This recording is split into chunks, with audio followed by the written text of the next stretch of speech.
Hey everyone, welcome to another Energetic Arts training session. The topic today is planes of emotions and frequencies.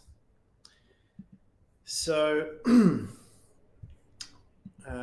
just as usual, guys, just send me a chat to make sure you're on board, and we'll get started in just a minute.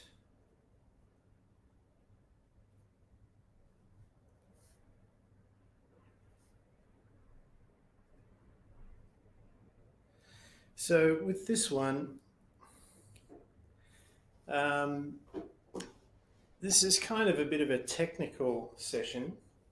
The idea behind this one is to give you an idea of the structure, the architecture of this third dimensional plane, and how emotions and frequency play into that.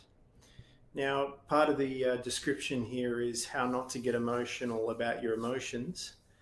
And then we're going to talk a little bit about propulsion versus positioning, a bit about charge release, dimensions, planes, octaves, and navigating hyperspace. Now, the idea behind this is that we're going to be coming from the orientation that we're already rooted in a fifth dimensional space. And what I mean by that is we're not in this linear space-time reality where the present is where we're sitting and the future's ahead of us or to the right of us, and the past is behind us or to the left of us, and we're moving through time that way. We're going to be coming at it from a point of view where we are is 0 point, and in any direction is multiple potential timelines. And I guess just to give you a little bit of a 2D description, it's kind of like if this is 3D here and you've got linear time, this is the past and this is the future and here is the present, then 5D is like up here, and it's from a place of observation where we can move our energy up and out of the third dimension, move it anywhere in this no space, no time dimension, and then drop back down. And so when we're in this fifth dimensional space, this vast space, the vast black space without any stars,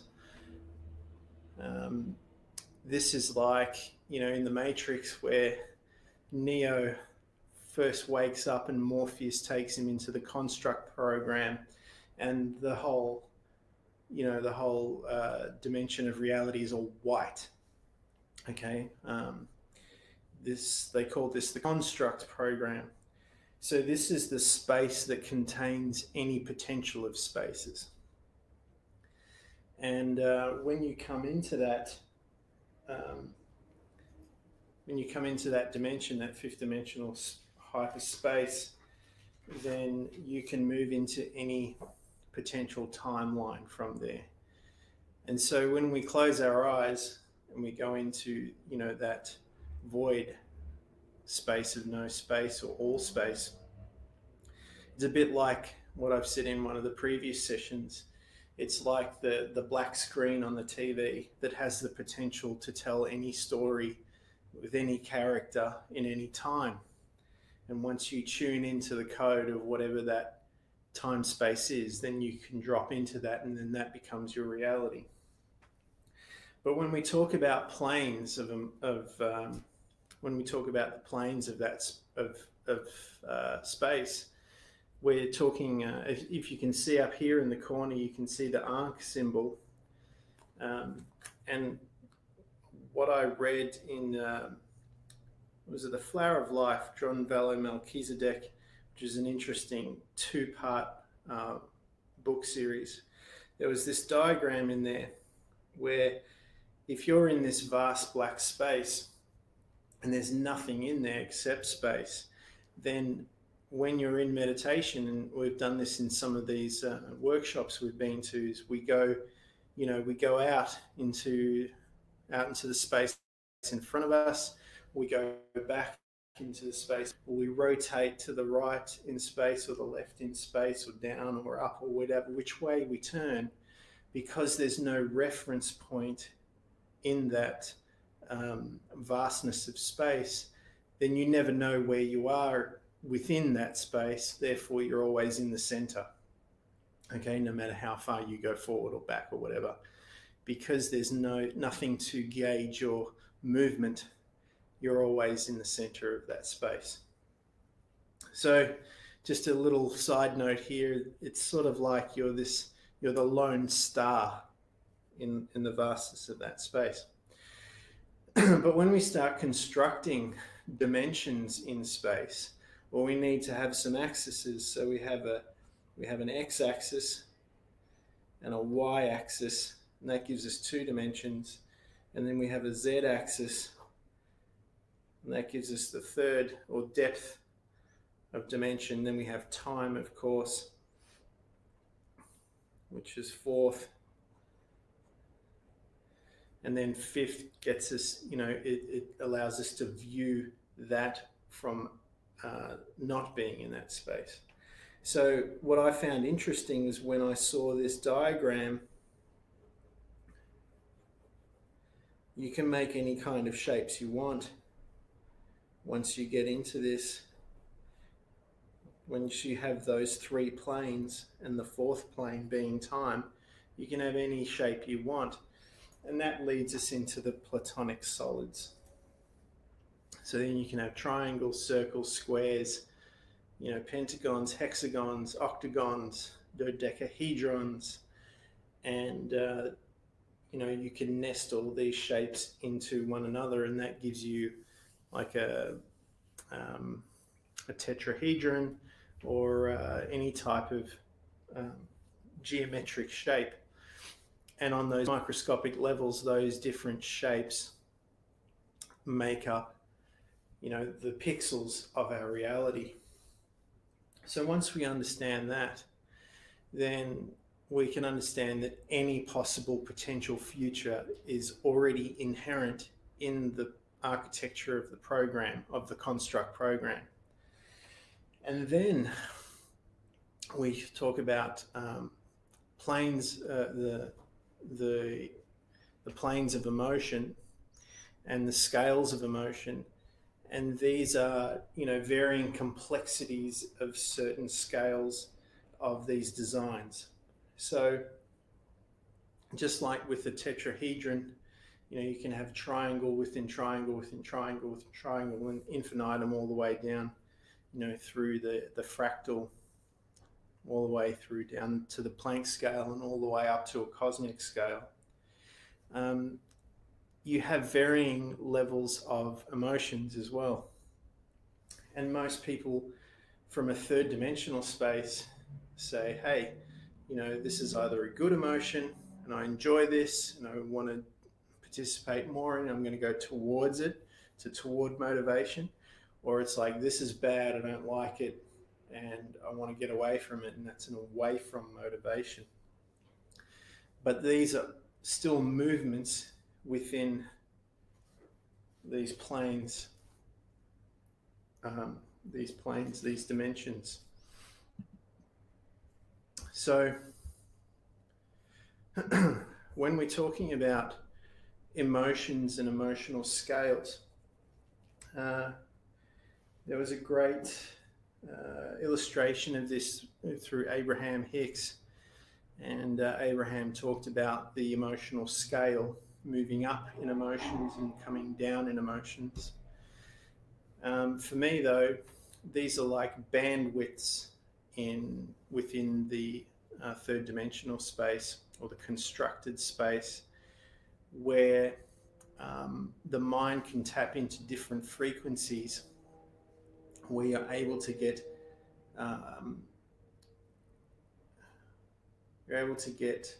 larger packets of information through to you. So this is like, you know, if we talk about this in technology terms, most people have ADSL internet connection, or, you know, if you're in a good area, you'll get a cable internet connection. You'll have a certain speed or limited speed or unlimited speed, and you'll have a certain download limit, you know, in terms of megabytes, gigabytes, terabytes, or you'll be unlimited. Okay, so obviously the best connection we want is unlimited speed, unlimited downloads and uploads. But, you know, we can scale it all the way back down to dial-up connection too. Or if you're on your phone, you know, you'll have 3G, 4G, and now 5G coming soon. So these are scales on the emotional frequency scale. And if you don't worry about whether they're good or bad, you can see that there's certain bandwidths for certain energy signatures to come through. And depending on your orientation towards who you are and what's happening and where you're going with that, you'll determine and categorize that emotional frequency, that emotional energy, that energy in motion, you know, in one way or the other, whether it serves you to go towards what you want or away from what you don't want. Does that make sense so far? You all still with me? Or am I covering too much ground too quickly?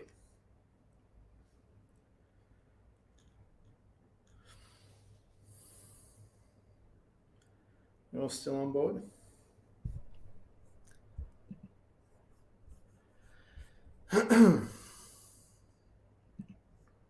Okay, good. So when we're talking about it from this perspective, that not only are there multiple timelines going off, you know, past, present, future, and parallel, just like in the Hall of Mirrors, there's multiple side parallel timelines where it's this time now, but in a different version of this time, just like there are future versions from these jumping points in time, and that there are past that led up to this point in time and multiple variations. So you've got this sort of, you know, thing going on in every direction. So time isn't just straight and linear. It's like, you know, wherever you're facing, whichever way you look at it, you're getting a vast array of multiple timelines. And so this is where we touch on a topic coming further, is in when it comes to manifesting and creating your future. That's a good place to begin with in terms of your attitude towards this work. But when you get more to the more advanced scales of understanding, you'll realize that just like on the World Wide Web, there's not a lot that you need to create. A lot of it's already there. It's already on there. You just got to know how to find it and tune into it. So what that means is that every potential future that you can imagine, and even ones that you can't from this point of your awareness, they already exist potentially in the future, the past, and parallel. And depending on your energy signature, how much on the scale you're able to tune into, and how much of that emotional spectrum you can handle, you'll be able to reorientate your energy to align with those different potentials. And so this is where we go. We switch from, what's the phrase, from propelling ourselves towards a particular future or a parallel timeline, or even a past, dealing with stuff in our past, and we position ourselves to arrive at that future. Does that make sense? So this is where we can start to put down striving and straining and trying and, you know, grinding at things, and we can start to tune into our center reorientate our energy to align with that new future. And then just by being in that state, that frequency, and allowing the mechanics, the physics of this third dimensional plane to run as they do, you'll arrive at that future. So another way of putting it is, if you're going down the rapid river, instead of paddling like crazy to get to that checkpoint, you can just put the oar in the water, angle the oar, and that will steer you in the direction you want to go in. Or another way we can put it is, if anyone's ever done any work in a wind tunnel, or they've done skydiving, you'll know that when you're moving through the air, you can't propel yourself through the air like a swimmer would through water. You have to position and angle yourself so the air can direct you where you want to go. Okay, so you're not actually putting a lot of movement in, you're actually just positioning yourself and then letting physics take over. So it's a different type of approach. Okay, just like windsurfers or sailors, you angle your sail, you position the boat, and you let nature take over and let nature take you there. And there's no physical effort on your part after you've positioned yourself.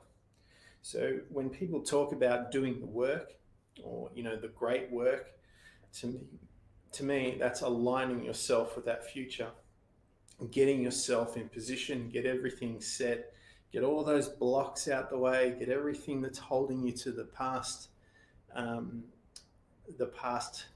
timeline that leads to the predictable future that you don't want anymore, clearing all that away, aligning yourself, positioning yourself to prepare yourself to run into that future that you do want, and then sort of sitting back once that's all set, and then just adjusting and tilling the wheel a little bit, pulling in the sheet, letting it out a little bit from time to time, and then over time, through time, using the mechanics of the third dimension, you will end up arriving at that timeline that you're in. And so I hope that makes sense, the difference between propulsion and positioning, because it's a really important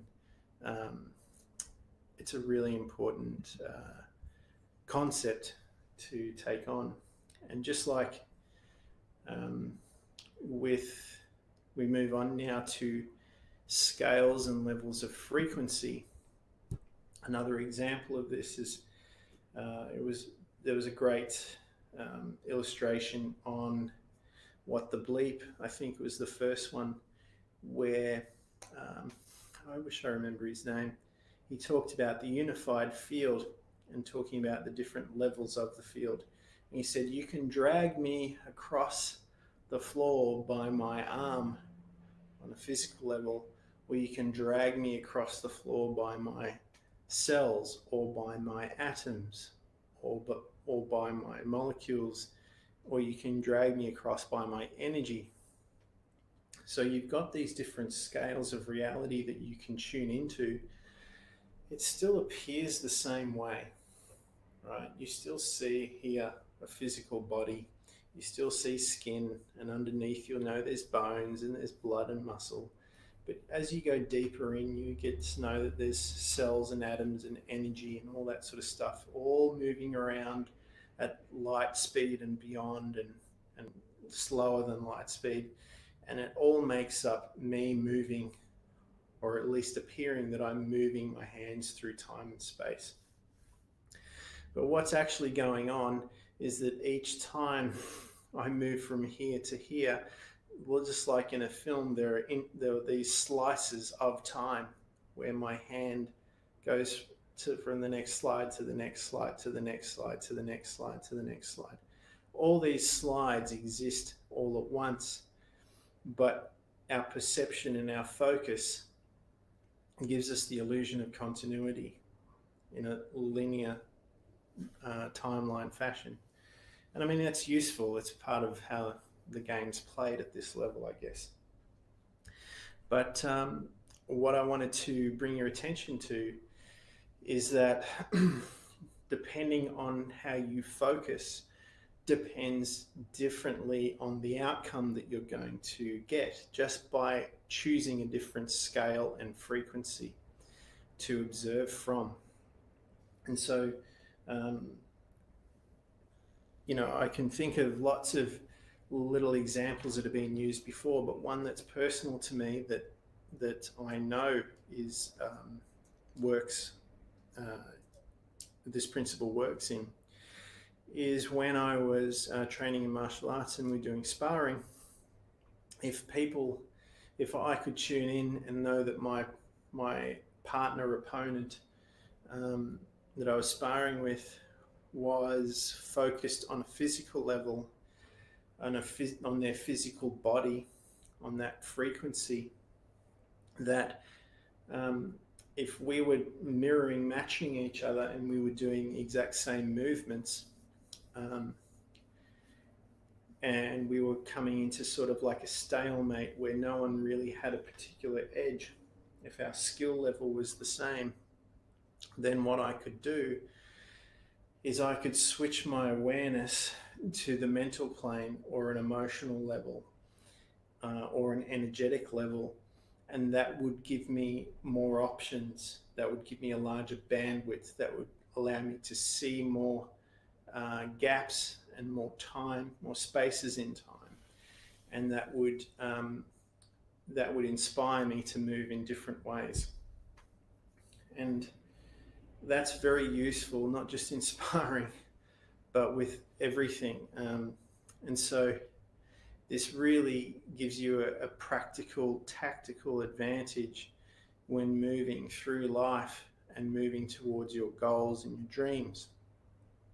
Not just, you know, when people are opposing you or interrupting your movement, but which can be really useful for your growth, you know, but also so you can see a broader perspective, and maybe that those things that are coming to interrupt you are actually there to trigger you into more evolved movement patterns.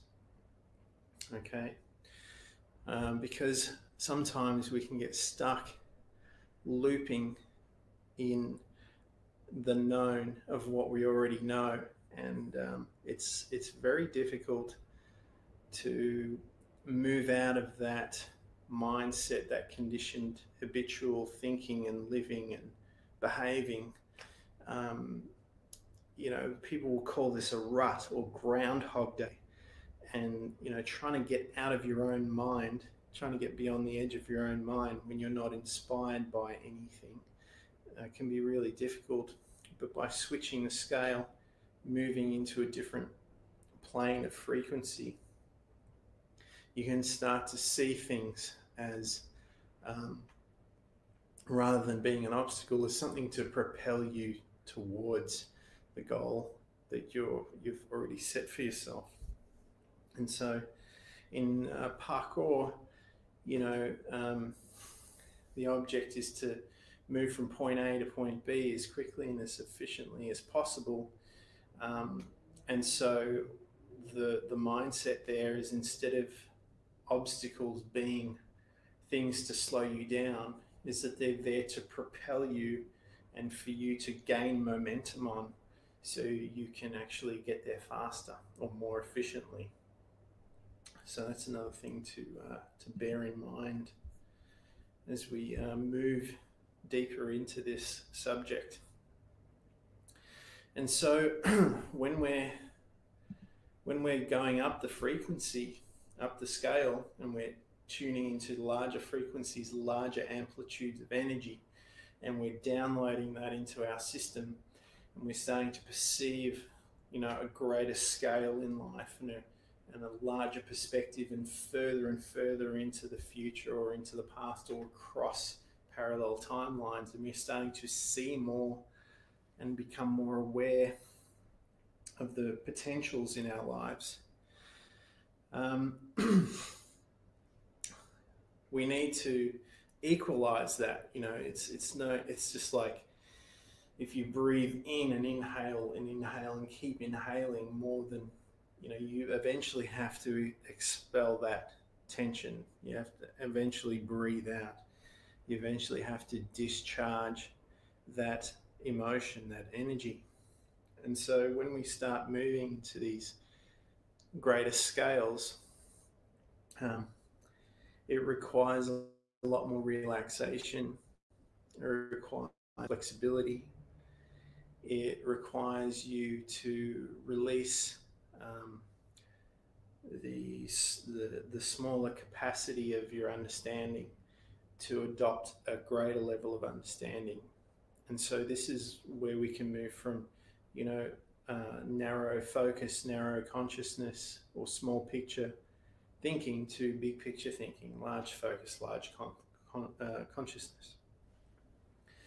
And so this is where we can start to really see that these obstacles, these impediments, these things that seemingly are in our way of slowing us down are actually there to propel us, and they're our stepping stones.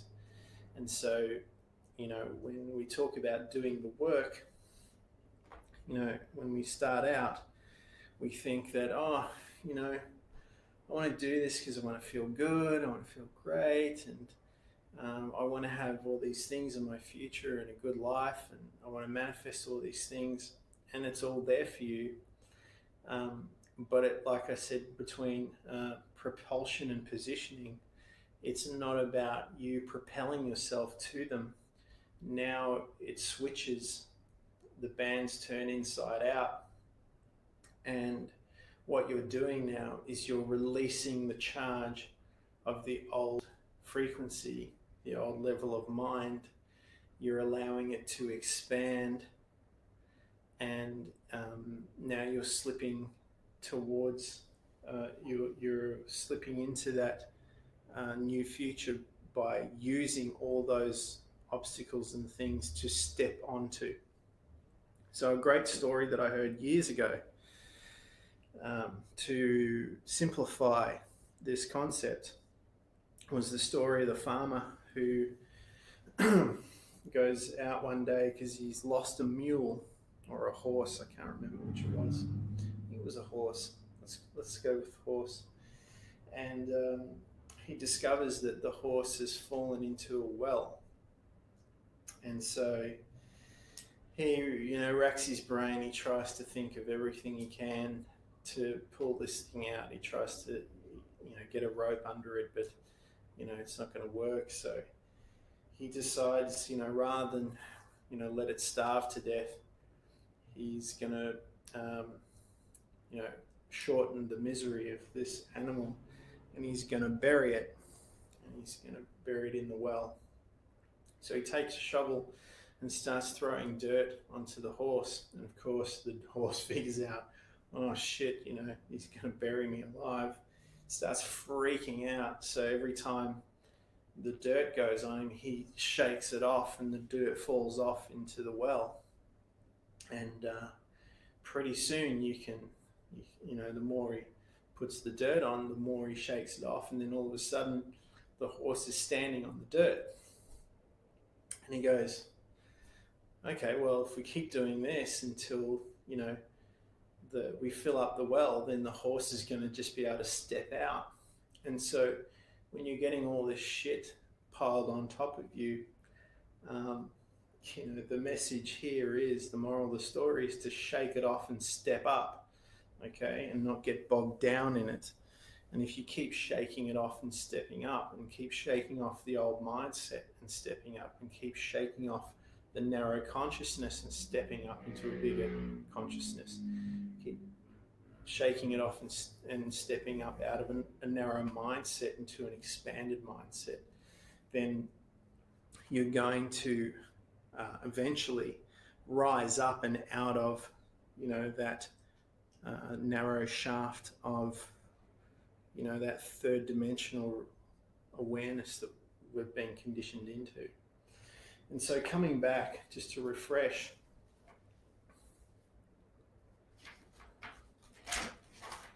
if you can see that, I'm not sure if you can see. third dimensional down here. And when we can let go of our physical reality for a moment and step out of that old timeline, we can and allow our energy to free itself from that and expand out. Then when we come back to reality, we come back to an expanded version of reality. And so this is really important to consider, and this is why charge release is so important, because remember, your perception of what this reality is, if we take on that idea that it could be very dreamlike and that you could actually just be dreaming this, and that the brain and the mind is making all this very real for you. And if you think, just on a side note, we'll come back to that. I had a dream once where I became very lucid, and I woke up in the dream, realizing it was a dream. And I had this really crazy out there awareness that not only was I in the dream, waking up in the dream, that everything in it was a projection of my consciousness. Every person in it was a mirror reflection of parts of my subconscious. And I started to go, oh, well, I'm going to interact with my mirrors. I'm going to interact with those parts of my consciousness. But then there was this other layer that was like right in the periphery, in the back of my mind somewhere, where I was aware that there was part of the programming that allowed me to have this separate awareness, that allowed me to play the game that I was separate from the me that I was experiencing the dream through, was still had a very thin, albeit veil, but it was still there to allow me to play the game, that I could interact and have a separateness experience with those parts. So there was a little bit of mystery there, okay, because otherwise, like, it's just you talking to yourself, knowing what you're going to say and what your response is going to be.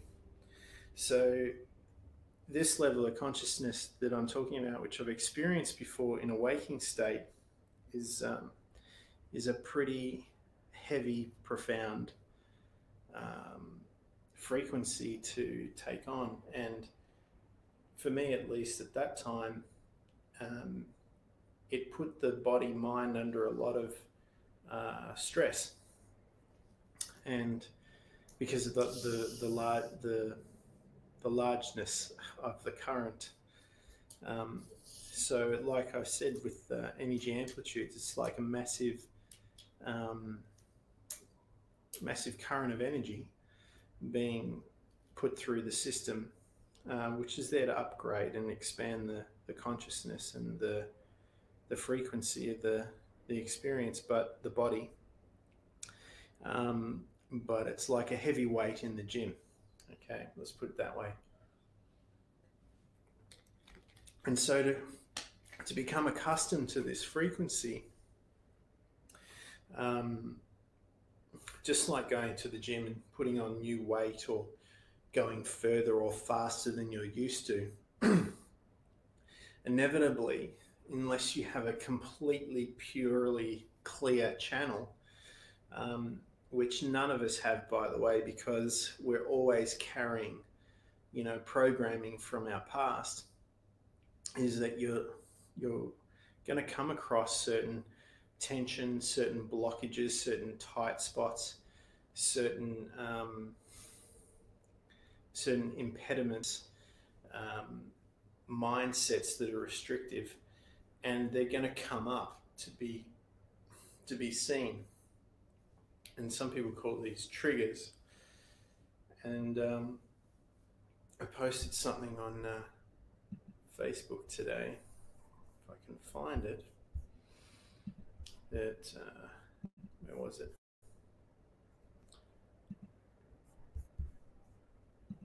Yeah. Let me find this because it was good. It said something like the triggers are where the growth is. So this is why, you know, when people get really deep into this kind of training, this kind of work, and they talk about doing the work, or they call it the great work, it's because, you know, we're going into those triggers, we're releasing them, we're working with them to free them, we're releasing that charge so we can comfortably normalize and equalize and acclimate a new level of energy that previously we haven't perceived before, or tuned into before, or embodied and grounded before. And so this is where the rubber meets the road, really. This is where it gets real, and it's not so mystical anymore. Because what I've found, yeah, triggers are the guides. There you go. Triggers are the guides.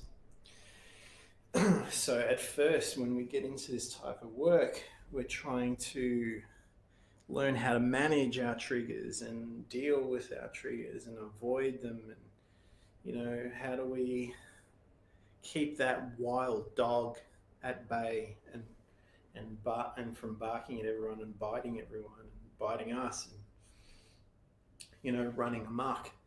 And then as we get better at it, as our techniques and our skill level and our awareness grows, we start to seek them out, okay? Because what you realize is that, you know, enlightenment is a destructive process. It's not a constructive one, because, you know, when we tap into this higher dimension, this fifth dimension, or when we go back and we move back all the way back to the pure vastness of black space, it's all there already. There's nothing to obtain. There's nowhere to go. There's no one you have to be. You are it. You've got it. You know it. It's all there. It's just a matter of tuning it in. And so this is where we flip the bands on things, and we go from being this little thing trying to get to the one, where you're already the one, and now you're placing limits and restrictions on yourself purposefully, consciously, and with precision for particular outcomes. So what I mean by that is that instead of trying to, you know, expand all the time to get there, now what you do is you start to make decisions because you know that it's all there. You start to just choose and decide. And I once heard that the meaning of the word decision was to murder one's options. You know, I don't know if you've ever heard that before, but when I heard that, it was like, wow, that's powerful stuff. And, you know, this is where metaphorically we need to embrace that killer side of us. You know, we all want to be that nice guy, that nice person. But you got to remember, there's also a potential in there, in that infinite multiverse of yous, that, you know, is a bit more edgy, is a bit more discerning, is a bit harder on decisions, is a bit more concrete and abstract, for example. And so maybe you don't want to go all the way to that side, but maybe there's usefulness in those parts of you. And if you can allow yourself to move in and out of those different selves depending on what needs to happen, then you can start to make better decisions and arrive at the potential future that you're really wanting, that's going to enliven you.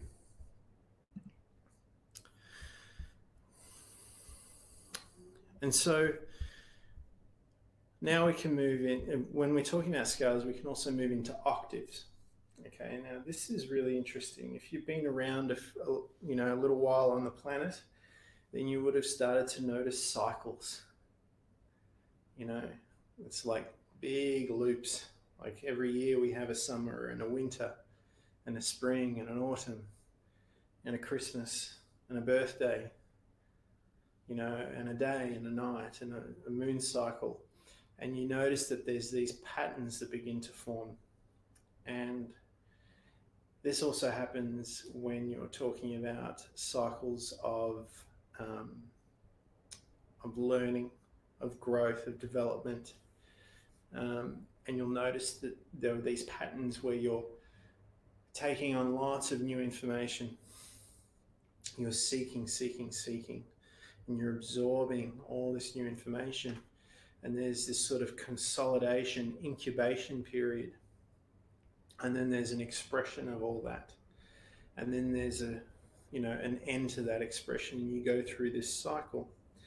And some people talk about this moving up the moving up the spiral.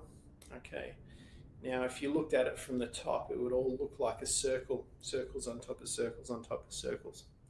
But each time you complete a cycle, you pop up to a new octave. This is also, you can see this on the piano. You have all the notes in one octave, and then you move up to another octave and another octave and another octave. And so when you combine all these things, you combine,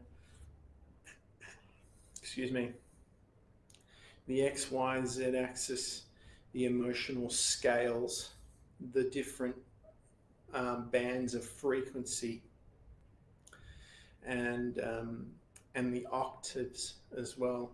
And then you take into account propulsion and positioning and charge release. Then you have a method of, first you have the map of the terrain and the dimensions and the physics behind it, and then you have a means of moving through it as well. You still with me after all that?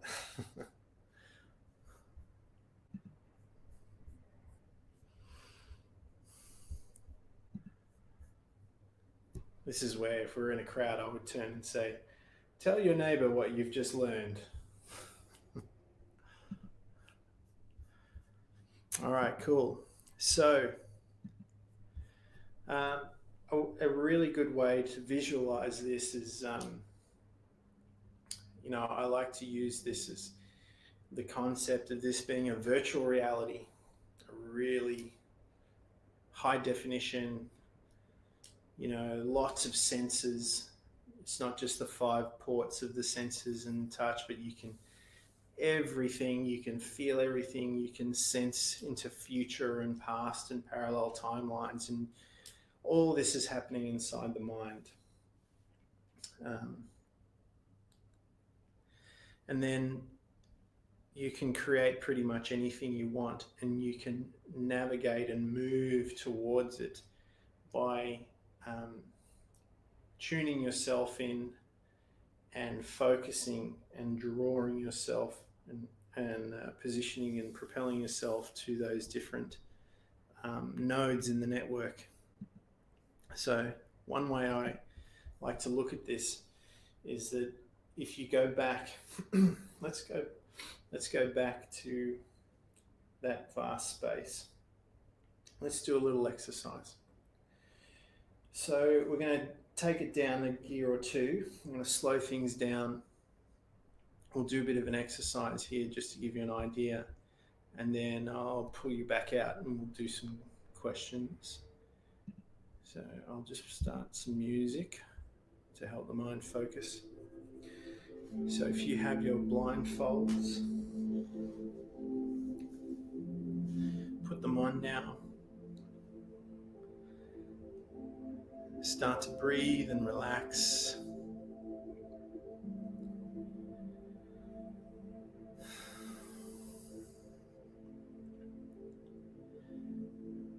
And you're going to move straight into the vast black space.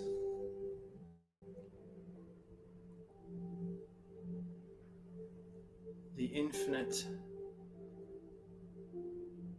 black space in every direction. And like I said before, no matter which direction you move into,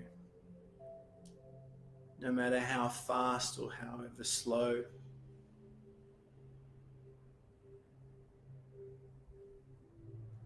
no matter whether it's the past, the present, or the future,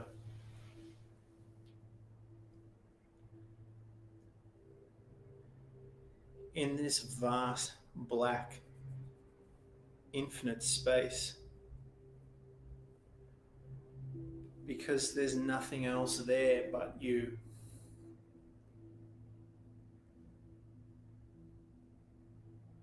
There's no references to measure your movements.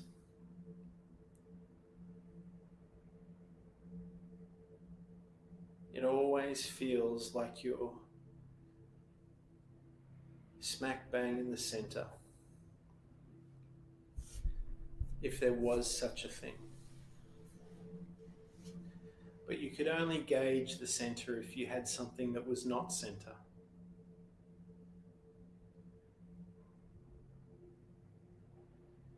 So what we do now is we pick a point, and usually it's either the space behind our eyes or the space in the center of our chest or in the pit of our gut, and we call that the center. And then we create our body in that black space.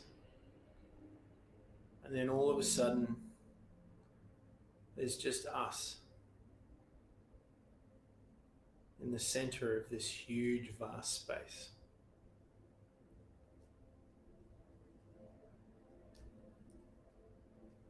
And now, like I said before, in order to know that we're moving, we need those axes. We need an X, a Y, and a Z axis. And if we draw those axes through the center point of ourselves, then we'll notice that there's a positive axis and a negative axis. And I'm not talking about in the good and bad sense of the word. I'm talking about the +1 and +2 and +3, or -1, -2 and -3, skewing off from the 0 point in the center.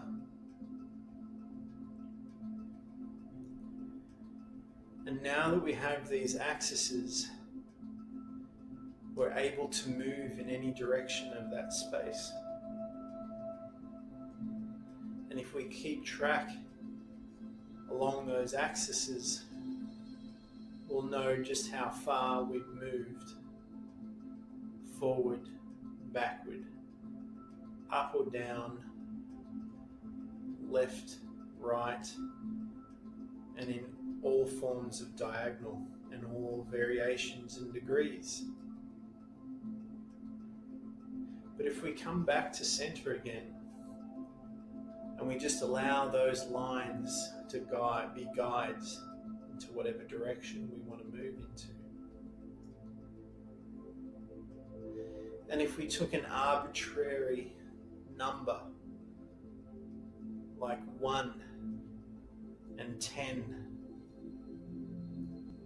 or 1 or 10, and we made that the distance between points, it wouldn't be very difficult to imagine a grid of points throughout space, going on into infinity. And so therefore, we could easily plot a course between one point and another, or several points, or a combination of any points that we chose. And so we could move around forever and ever in infinite time, moving from point to point to point. And if we didn't draw a line from where we went from to where we are, pretty soon it wouldn't really matter which point we were at, because we'd always be at the center point of that infinite grid in every direction. And so then, to make it a little more interesting, we'll add some time in there.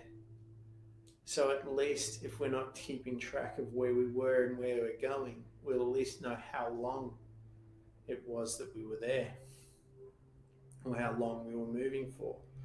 And then we can play all these little games and how quickly we get from one point to another, or how long we could take between one point and another. But at the end of it, we'd realize that time was just there as a measuring tool, something that we'd created. And then, just so we can make it a bit more interesting, we'd add light and dark, so we could make some patches brighter than others, and other patches darker than others. And then we could play the game of moving from the light side to the dark side and back again. But then after a while, we'd realize that this is just something that we've created within that infinite, vast blackness of space, that infinite potential, that place, that space between spaces, that time between time, that's rich and potent, with all the materials to create absolutely anything we wanted to. And so then we get really creative. We'd start to create objects within that grid, within that space, within that time, that we could interact with. We can make all sorts of shapes and objects. We can make versions of ourselves identical and then non-identical. And we can make all variations in between. And we can interact with those in so many different ways. And after doing that for a while, we'd get very boring, because we'd already know what we were going to say and how we'd respond and what the response to the response would be. And so then we take it a step further and we start to add levels of forgetfulness in. We make it so interesting for ourselves that we take it so far that we'd forget that we ever created any of this stuff.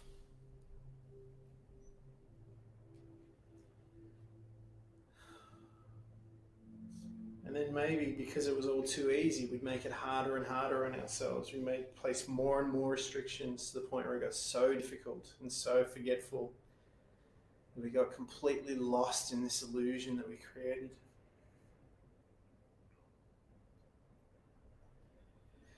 But all the while, behind all that, there's something there that knows that it's all just an illusion. It's all something you've just created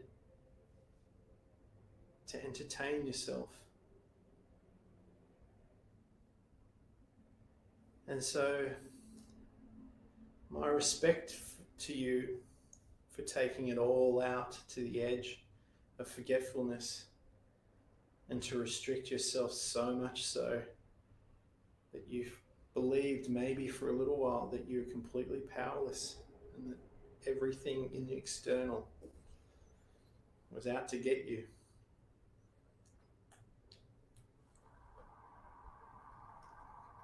And that maybe you had no control over it. What an amazing game that was. What a story you can tell parts of yourself. But let's pull it back now. Let's open the mind up. Let's let some of that memory back in. Let's let that. Let's remove some of those unnecessary limitations that were just there for novelty, that were just there to make the game more interesting. Let's come back from that extreme. Let's find a nice balance where the game's still interesting enough, where it's still fun, where we start to allow some of those powers and abilities to create and align, and to tune in to some of those other potentials that you've been saving, that you've been holding back for that rainy day. Just like, the kid who eats their greens first so they can get to the steak last. Well, they hold a little bit of space back in their stomach because they know dessert's coming. And so let's do that now, and let's move into that space. Let's play that game. Let's move into that part of the grid. Let's allow ourselves to tune in to those potentials that are still yet to be experienced, that we've been saving for when we decide to wake up again and to remember, to remind ourselves of the infinite potential that's inherent and lying in waiting for us to be activated.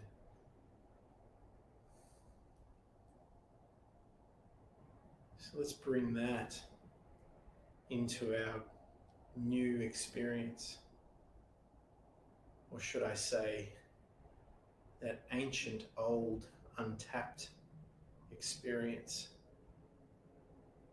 that's been lying there waiting.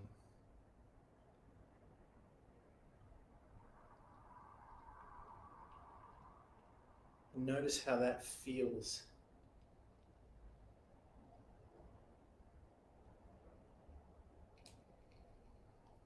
Notice how, as you feel what it would be like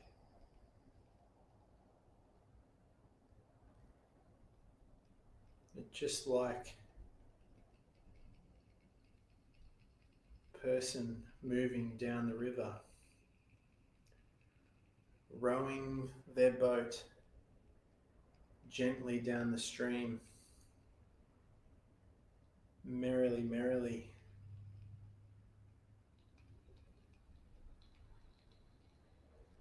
Life is but a dream, that you can position that oar in the right place, at the right time, in the right way, to arrive now at that new place, in that new time, and in that new space.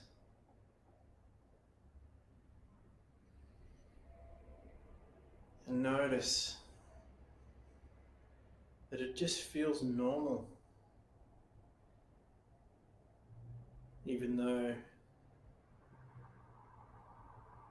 you're in a new body and a new mind and a new place in space and time.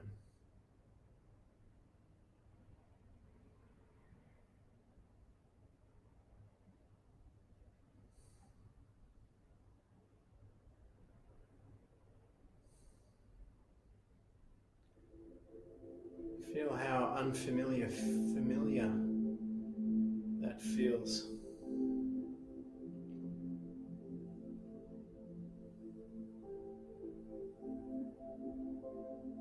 As you allow that new frequency,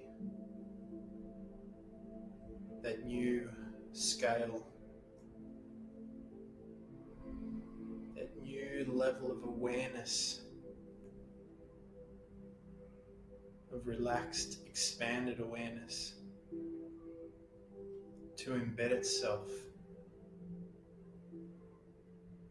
into that bioenergetic system you call a brain and a body.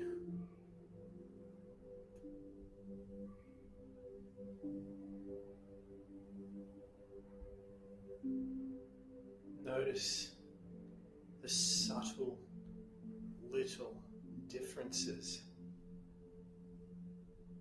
in your reality.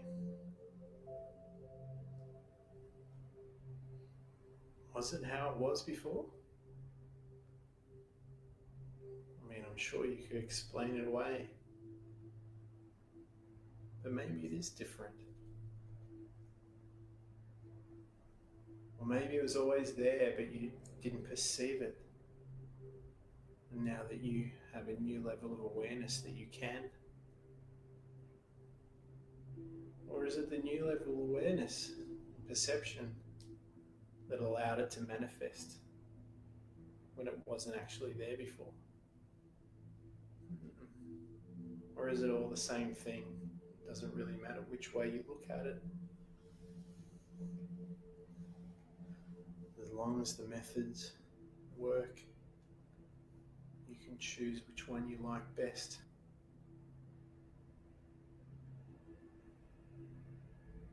Or maybe we just leave either or behind and know that it's probably a little bit of both. Blending those extremes together.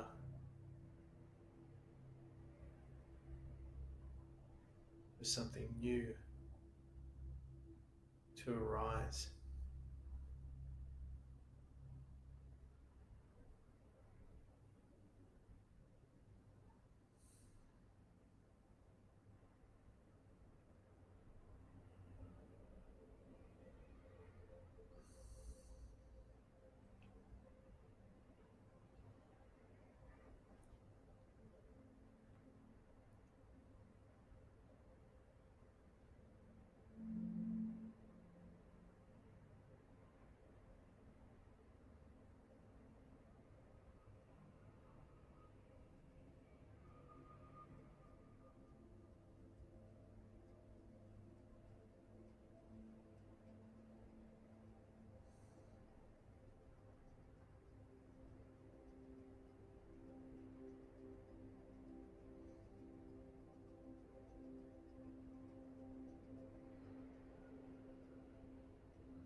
So maybe it's not so important of where you were or where you're going, because now you know that you can move from any place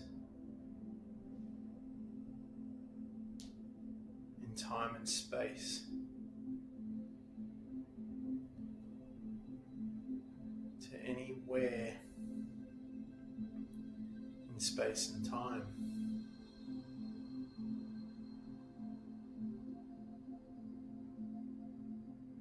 You can move from being someone to no one, back to anyone.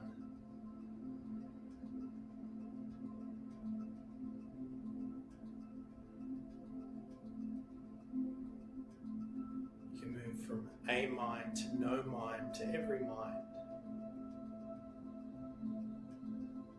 or any mind.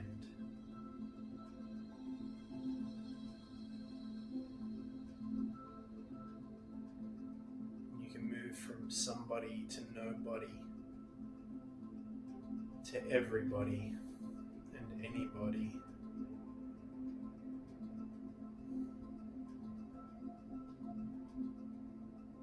You can go from some time to no time,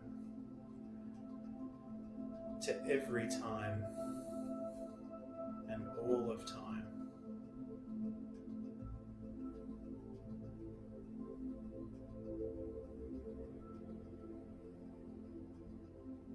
You can move from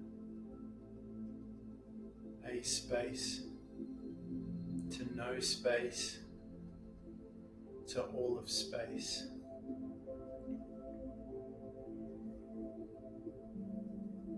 And from a place to no place to every place.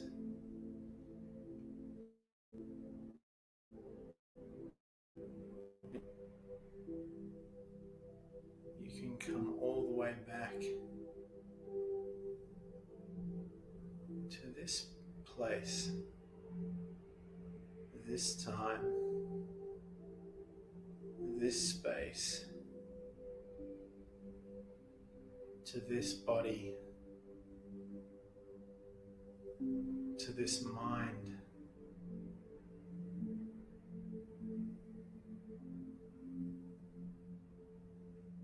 to this one.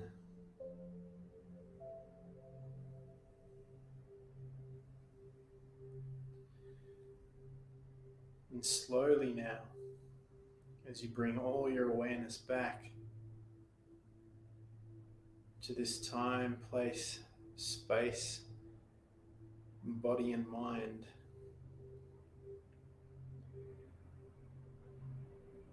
give yourself a moment to tune in to this new frequency by wiggling your fingers, wiggling your toes,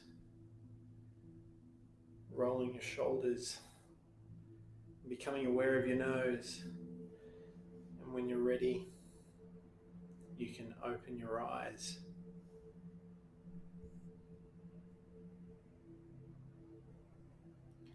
And let me know when you're back.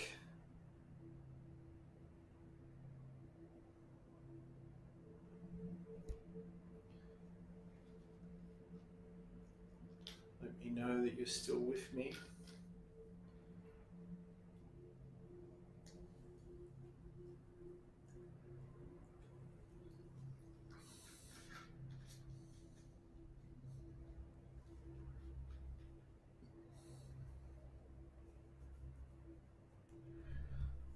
And when you're ready, feel free to share your experience, ask a question.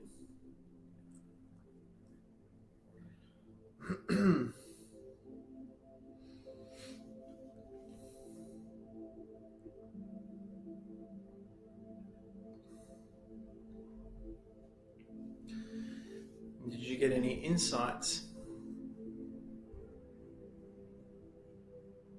How do you feel?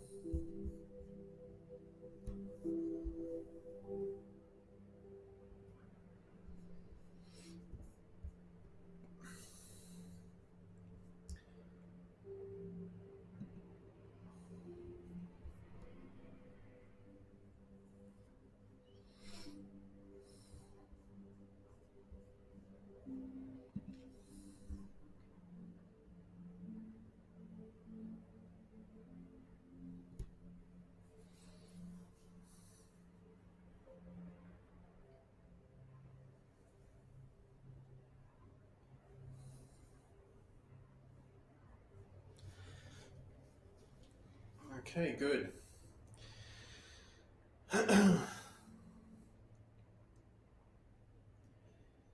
So, sometimes you get this profound aha moment. Other times it's a lot more subtle. It's a little more abstract. Some of the most profound shifts I've had are through a little nuance that have changed. Through a little change that sort of changed the course and put me on a whole new different timeline or series of changes in the timeline.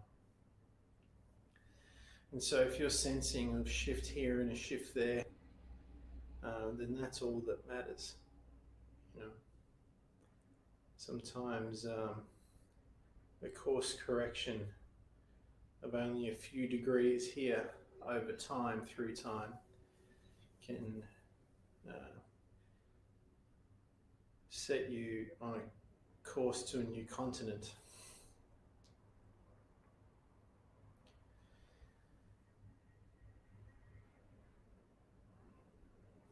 So do we have any questions on the content leading in, or the exercise that we did?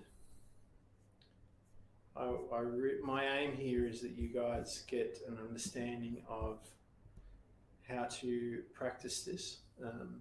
Obviously, you can watch the replay as many times as you like to repeat the exercise, and you're going to have different experiences because you're going to be going into it differently.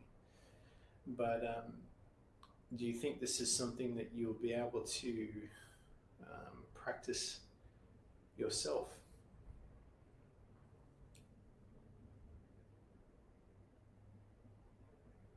Set up your own exercises and your own experiments into the void.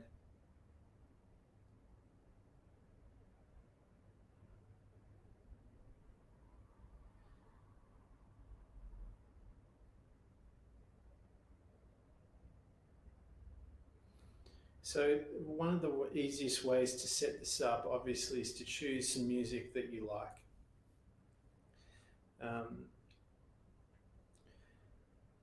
If you're doing a lot of meditation, you're probably going to be having different sleep patterns, and you might be waking up automatically at, you know, between 1 and 5 in the morning or 6 in the morning. And if you're anything like me, at first, you know, you just lie there in bed like waiting to go back to sleep. But I started to use this time to either do meditations, and because, you know, I didn't want to disturb anyone else, I'd either listen to headphones or I would do it without music. You know, I would just become aware of my surroundings. Or I would just spend time in the void, you know, get comfortable in the blackness. This is a really important exercise, I think, because part of a lot of what we're nervous about, you know, inherently it's sort of in this unconscious part of our mind, is this fear of death, of, you know, going to sleep and never waking up again. And if we thought about it, then it's probably like, you know, going into the void and not being able to get out of it. But one thing I've noticed in my personal experience is that the more time I spent in the void, the harder it was to just focus on black space. There was always something arising, and you know, this is either memories or thoughts, you know, dreams, but often there would be parts of the subconscious mind that would construct realities and experiences for me to interact with. And so, you know, this really dispelled a lot of that fear of death, and, you know, releasing, or, you know, what I call dropping the body. It's just allowing your consciousness to leave the body and to drift into that multi-dimensional space of no space, that time of no time. And so, yeah, it is a bit of a next level technique, right? Because just like in martial arts, you know, if your main thing is you're worried about, you know, what happens when you get hit, if you know how to take a hit and you know how to absorb and redirect the energy of a strike, and you know, if you can go beyond that and you can use the strike to redirect, you know, can take that energy, transmute it and redirect it into something else,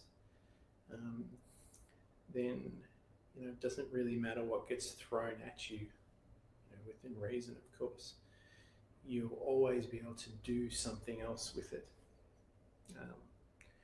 One of the great manifestations of this principle that we're seeing on a global scale now is, all these new products, these new future products that are going to enhance our lives, all made of waste products. So being able to alchemize all this crap basically and turn it into things of great value is going to really change our world. And so if we can do that with things that we think we're afraid of because we haven't really checked it out, it's kind of weird, the fear. It keeps you stuck in a place of not moving, and not moving into that unknown space, into that new experience, because it's unfamiliar, and the programming wants to keep the body alive and protect it, and so it won't die, so you don't move anywhere. But then what's the point? You're not really living if you're not experiencing things, if there isn't some little bit of mystery and excitement or risk involved.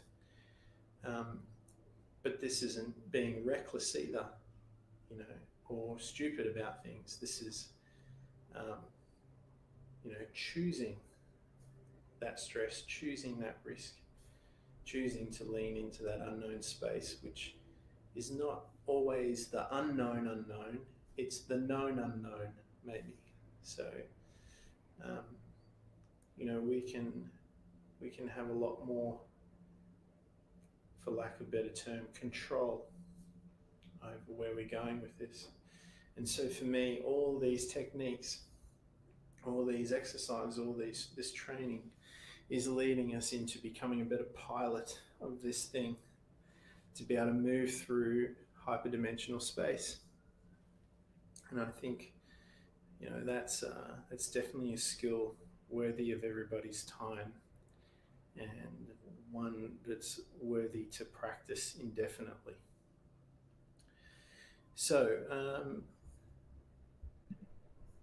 I'll just open it up again to some more questions, and while they're coming in, I'm just going to do a little bit of a plug here for the next webinar, and that's on the subject of loneliness and being alone. Oh, another thing that our society unwittingly avoids. So, which is kind of, I get it, but there's a big difference between being lonely and being alone, and I think the former is what a lot of people avoid. It's one of those avoidance away from emotions. But like we talked about at those emotional scales, there's a negative aspect to it and there's a positive aspect to that same scale. So we're gonna choose to have a look at this and address it, but we're going to move into this side of the value of being alone. So if there's no questions, I know that was a pretty heavy exercise, probably a little.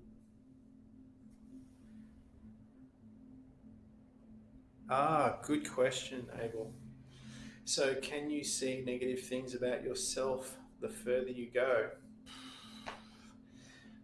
Yes, of course you can. Here's the thing about this whole training session. When we're talking about the scales and the axes, the levels of frequency, we need to move out of this positive, negative, good and bad separation, dualistic mindset, okay, to really get the value. So I mentioned before, the killer aspect of us to make decisions. Everything has a place in context, all right? It's watching recently Ricky Gervais, talks about telling jokes that offend people. And he says, people are like, oh, you really think that joke's funny? He says, well, in the right context, any joke can be funny, even offensive ones. And the whole point about comedy is to be able to laugh at those dark parts of life, bring light to those aspects. And so, this is why games like Cards Against Humanity are so popular, because, if you don't allow yourself to get offended, and I mean, there's lots of topics that are, that are sensitive, and I'm not going to get into all that politically correctness stuff, because there's plenty of people doing that and avoiding that. But, sometimes, in my experience at least, in my darkest moments, when someone threw a joke in there, it was just what I needed at the time. So there's one level of it to look at it from. The other level is, I just recently went to the movies and saw the movie The Equalizer. Now I think it's rated R. It's, highly violent. It's got lots of killing and maiming and, all that sort of stuff in it. But in the context of, these people who are typically defenseless, here you have this champion of, the people who can't defend themselves, and he has these incredible, brilliant skills in terms of dispatching bad people. And in that context, then there's value in those dark aspects. It's like, what was that series? Dexter, about the serial killer that only kills serial killers. Now, I'm not for or against any of this, but I'm just saying it's an interesting concept when you flip the negativity on itself, or you put the positivity on itself. It's different when you play with these extremes, whether you either fold programs and perceptions within themselves, they do interesting things, or whether you bring two extremes together, they either cancel each other out or enhance them into something new. It's really, this is alchemy at its fundamental, stages. And so, when you bring things together, you have this innovation, this collage that perhaps it's on its own, it's, you're able to see it this way or that way, but when you put a new context around it, or you put it into a different environment, then it becomes something else. So the other part about this is what's so great about meditation and having these lucid virtual experiences is that you get to try these parts of yourself out, experience yourself as these things, embody them, but maybe not bring them into your third dimensional reality. You get to rehearse them there, and you get to try them on, and you get to experience the feelings of doing those things. I mean, everyone's had that experience of having a perceived enemy in the world, and fantasizing about how you would deal with this or deal with that circumstances, or this person or that person. It doesn't mean you're actually going to do that, okay? But going through the process and releasing the charge of the emotion of that thought before it becomes manifest, or before you tune into that aspect.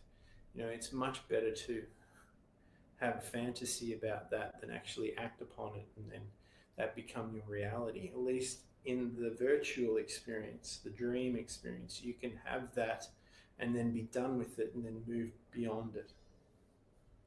Okay, I hope that makes sense and I hope that helps. Do you want me to go into that anymore? Do you want to open that up anymore? Because that is quite a touchy can of worms, and I know it can be taken in a million different ways.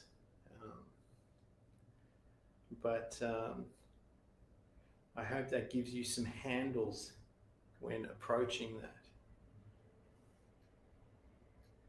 The trick is, with all of this, is to be able to find your center again, come back to neutral. You know, it's okay to go into that experience virtually within yourself. You know, go through that dream back to center and let it go. You know, rather than have it manifest in your subconscious and drive you unconsciously like an addiction until you have to have the experience of it just to be at peace again. It's better to discharge that through an internal exercise. But then there's other things like, for example, we use the example of the equalizer. Okay, so you're not going to maim and kill anybody. You're not going to become a vigilante and chase bad guys. But maybe you want to be more organized like he is. Maybe you want to be able to, you know, think about things more strategically. Maybe you want to have a tidy house. You know, maybe there's certain ways you want to carry yourself. Maybe there's ways you want to help people that are more effective than the ways you've been used to. So, you know, there's value in everything if you can find it. And just because there's, you know, with every skill, with every personality, with every experience, there's this collage of pieces. It's like a code, like a program. There's all these ones and zeros, all these script, all these strings, all these commands, all these loops, and you know, all these components and all these different materials. And it doesn't mean you have to copy paste, you know, word for word, verbatim, and take everything literally. You can break them down into their components. And I just to go further, I see this with philosophy, with, you know, certain religions, certain belief systems, certain cultures and communities. There's good in all of them, and there's not so good in all of them too. And if we can just extract the pieces that, you know, are of value to us and just let the rest go. Just like Bruce Lee said with martial arts, you know, take what is useful and just discard the rest. You know, don't get into having an opinion and being a, you know, get on your soapbox about things. You know, like, if it's not for you, just let it go and move on. And if it is for you, then adopt it, you know, adapt it and tweak it until it's your own. And so I think that's a good place to begin. All right, so if there's nothing further, we'll let that one digest. That one's gonna unfold over a bit of time. We can come back to that in the Q&A on Sundays. Sorry about this weekend, guys. I had some technical stuff, you know, things didn't work out, as they sometimes do. Back to the drawing board. We'll use that as a learning experience, and hopefully this Sunday and going on, we can come back, we can review old classes, old training sessions, and we can just free flow and maybe, you know, play around with some combinations of different exercises in these Sunday Q&A sessions and open sessions. So we'll leave it there, guys. Thanks for coming. I really appreciate you all coming in. We'll see you in the next webinar, the next training session, and stay tuned for Sundays as well. Thanks, guys, and thanks for your questions. Thanks for participating, and I'll see you all very, very soon. Bye for now.